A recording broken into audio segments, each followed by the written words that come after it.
There's strong speculation the Swans head coach John Longmire is stepping away from the job 2 months since that devastating grand final defeat to the Brisbane Lions. Let's go to Sydney Swans HQ. Luke Doherty's there. Luke, massive news. I've got to say, not that surprising given what happened on the big day in September. They got absolutely smashed.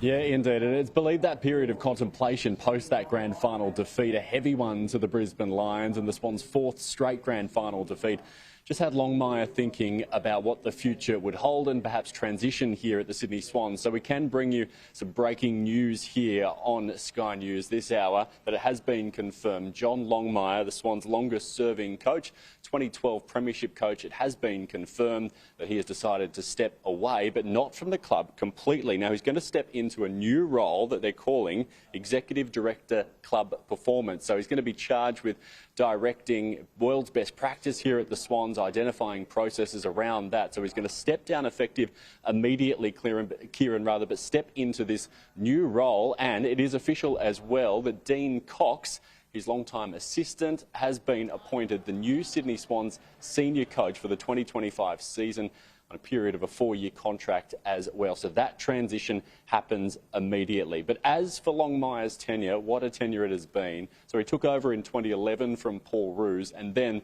it was a premiership in just his second year in charge in 2012. But then those stack of grand final defeats came one after the next, 2014, 2016, 2022 and then 2024. The last two were heavy ones, first to the Geelong Cats in 2022 and then this season another belting at the hands of the Brisbane Lions on the biggest day of the AFL calendar. So now Dean Cox to try and step in and take the reins. It is a talented list. They are ready to challenge again. And Longmire will speak 1:30 Australian Eastern Daylight Time right here at Sydney Swans HQ. We'll bring you that live. Yeah, we'll take that live for sure. It's interesting. It is a talented list, Luke, but it's also a list, I think the vast majority, if not all of them, have only ever been coached by Longmire.